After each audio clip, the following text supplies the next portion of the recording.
Oye, Jesús, como te habrás dado cuenta un poco los poblanos todavía somos hasta eso un poco provincianos en el sentido de que hasta un asalto, ¿no? En un bar nos asustan, nos ajetrean. ¿Cómo es la realidad o cómo se vive el día a día de un narcoestado como Michoacán? Que finalmente de eso se trata tu nuevo libro. ¿Cómo es ese día a día? ¿Cómo viven más bien la gente de Michoacán?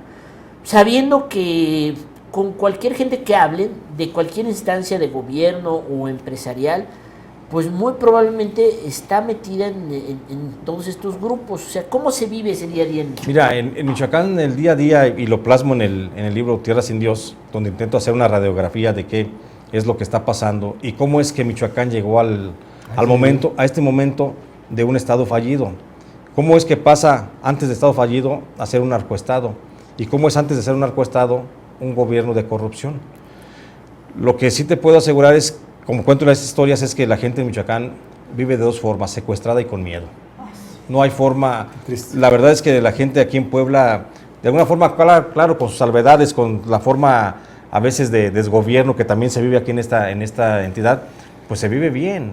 Finalmente aquí sí hay delincuencia y hay células de crimen organizado, pero no está en un nivel tan avanzado, tan descompuesto. O sea, no se han apoderado no están de la peleando sociedad. territorio como allá. Pero pero a ver, el riesgo y las condiciones para que esto ocurra. Es decir, estamos así, pero me imagino que Michoacán estaba así en un momento. A ver, pero más allá de pelear territorios, no es un problema de pelear territorios, y creo que eso es lo que quieres tú reflejar en el libro, Jesús. No sé si yo lo entiendo así. No es un problema de la violencia, sino es un problema del estamento social donde todos son y todos forman parte. Exactamente. Y nadie se queda afuera, pero todos viven con miedo al mismo tiempo. Exactamente, pero finalmente es un problema de ingobernabilidad. Es donde la gente decidió tomar las armas, por eso surgen los grupos de autodefensa, porque no hay un gobierno, no hay un Estado, no hay un gobierno estatal, no hay un gobierno federal que quiera atender los reclamos de seguridad de la población. Por eso la gente se armó, por eso la gente decidió cuidar lo que el gobierno no les garantizaba que cuidaran, su seguridad, su familia y sus cosas, incluso su vida. Entonces, por eso surge ese movimiento de las autodefensas, que son la primera reacción, es el primer síntoma de hartazgo social que se vive en Michoacán. Y así como ese hartazgo que aquí los poblanos viven, pero que lo reflejan a lo mejor de otra forma las comunidades, por ejemplo, con los linchamientos o con los intentos de linchamiento, que también van a la alza, porque sabemos que Puebla es el tercer estado del país con problemas de linchamiento, que no es más que otro reflejo de ingobernabilidad. Claro, y es una reacción del ciudadano, bien o mal, no podemos justificarlo, pero... No, claro que no. Pero el punto es que ya es un hartazgo y es... Es un hartazgo, sí, y ellos prefieren, la comunidad convertida en turba, prefieren matar al delincuente o al que señalan como delincuente, que en el caso de los de Jalpa no eran delincuentes, a dejárselo a la policía o al Ministerio Público, porque saben que policía, Ministerio Público, policías judiciales es corrupción. Sí, el juez los va a dejar libres al final. Bla, sí, entonces es el hartazgo, y eso se deriva únicamente de un gobernador que no atiende los problemas como son, de un gobernador que no está poniendo atención o buen cuidado en los reclamos de la sociedad. Porque déjame decirte que lo que pasó, como tú bien lo decías, Arturo, perdón, Zeus, como tú bien lo decías, en un principio Michoacán era como Puebla. O sea, primero, era tranquilo, claro, siempre ha habido violencia. Sí, lo que pasa es que se conjugan tres factores. En Michoacán se conjugan el factor de la pobreza extrema, la falta de atención de un gobierno y, por supuesto, la presencia del crimen organizado. Claro, y que sumamos al puerto, ¿verdad? No, y además que los propios campesinos, pues hace muchísimos años cultivaban su motita y sus hierbitas. Sí, ¿no? sí. Y ese es otro punto que también toco en el libro, que fíjate que Michoacán es un estado productor de marihuana, pero no es consumidor. Los niveles, y eso la PGR no me deja mentir. Michoacán es de los estados que menos consumen drogas en el país. Curioso. Porque toda la producción, y además esto viene por cultura, porque desde siempre los michoacanos crecieron con marihuana. No les interesa. No se la fuman, entonces no hay un consumo realmente que tú digas una preocupación social por el incremento de las drogas o el consumo de las drogas. No es cierto. Es la violencia. Es la violencia que se genera a partir de las drogas, con la presencia de los cárteles que, como dice Selene, pelean el puerto. Pues claro, pelean el puerto porque es la puerta de salida. Peleado años. Desde el 74 que se fundó el puerto, de 1974 que se fundó, ¿no? Ajá. Lázaro Cárdenas. Puerto Lázaro Cárdenas. De Puerto Lázaro Cárdenas, desde que se funda en 1974, comenzó a ser un pleito entre el cártel de Medellín y el cártel de Cali. Sí. Pero Porque sobre ellos- todo ahora por el tema de los precursores de la droga sintética que entra desde el mercado asiático Está hasta claro. el puerto Claro, de Lázaro pero, Cárdenas. pero es que también ese puerto es el que va hacia Es el más hacia cercano, Asia. y aparte que va hacia Asia, es el más cercano hacia la frontera sur de Estados Unidos, que está a 14 horas de Tamaulipas, Y que en el mapa original le pertenecía, si no estoy mal, al cártel del Golfo. al cártel del Golfo. No, porque Exactamente. Mazatlán pues tiene su propia salida. Sí, para tenía su esos- salida hacia esos mismos por rumbos. Manzanillo, Ajá. tenía hacia aquel lado, y entonces estaba como de alguna forma como controlado, cuando el cártel estaba, el Golfo estaba de este lado y el cártel del Chapo, el Pacífico, estaba del otro lado. Hasta que Calderón corta cabezas y el monstruo se queda. El problema de Calderón, de la guerra de Calderón, es que cierra la frontera y los cárteles son empresas que tienen que buscar la forma de pagar sus nóminas.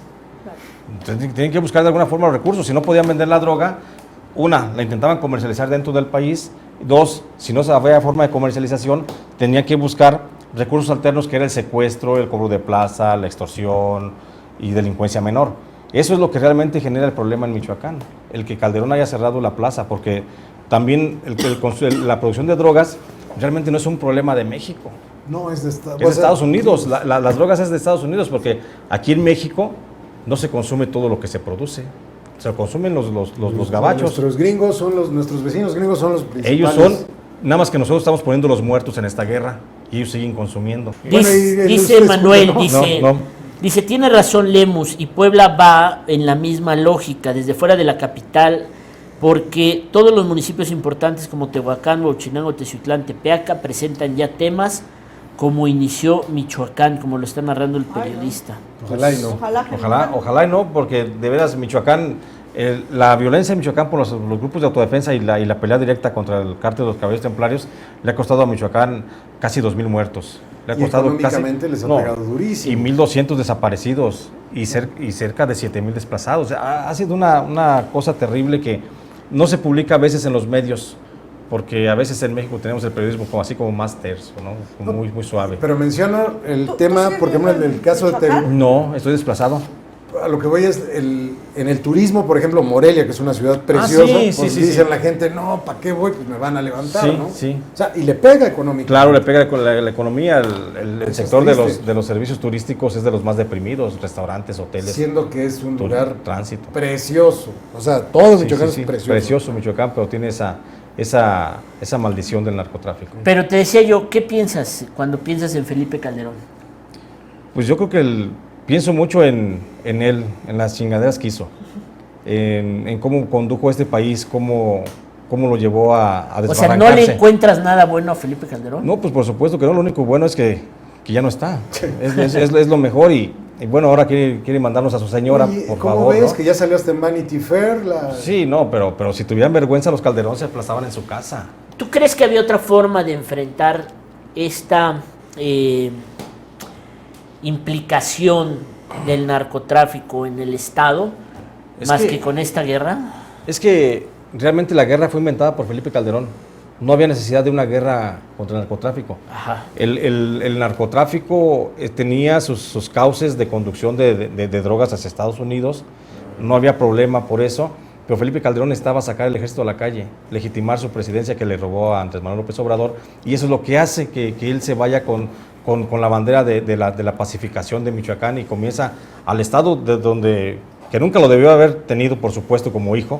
Ahí va y le jinca el ejército y comienza la matadera y es lo que lleva a esta descomposición. Y tú y Calderón se conocían previo, supongo, a Sí, que fuera sí, secretario de por Relaciones supuesto, Exteriores. por supuesto. Fue candidato era- al gobierno de Michoacán. De Michoacán, Calderón, era un pendejo. Bueno, sigue siendo, no creo que se haya Sí, quitado. no, es que se volvió presidente.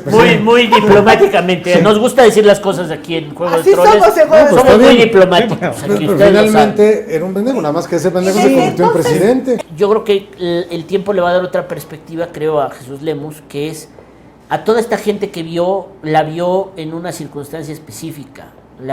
Los vio amansados ya por Sí, por la supuesto. estancia en la cárcel, los vio en Algunos una situación. torturados. Exactamente, ¿no? Pero fuera, todos eran unos hijos de la chingada. Por más que en el libro te puedan caer simpáticos, te caen simpáticos ya que están jodidos, encerrados, llevan 20 años y les esperan todavía 30 No, más. Además llevan una Pero- vida en ese pasillo. No. Pero Los malditos. todos eran unos hijos de la chera y esa es la parte interesante del libro. Véala con esa perspectiva porque va usted a ver ese doble papel que tienen algunos personajes, ¿no? Gente que medio caen bien, como diría Zeus Munive, ¿no? Pero que sabemos que en la Es que realidad caigan bien, pero es que no son los unos lees y hijos de- de la son- chingada, No, ¿no? bueno, es las vueltas que da la vida y me parece una cosa muy valiosa que también encontramos ahí, es una historia que no había forma de saberla de otra manera, ¿no? Más que a través de el periodista, como le decían, le gritaban el reportero encerrado en el peor pasillo de Puente Grande. Muy bien. Así es. Muchísimas Gracias, Jesús, Gracias, y le gracias por la recomendamos invitación. ampliamente, ya sabe, este es el libro, el nuevo libro Tierra sin Dios. Esto fue El Juego de Troles y nos vemos mañana. Gracias.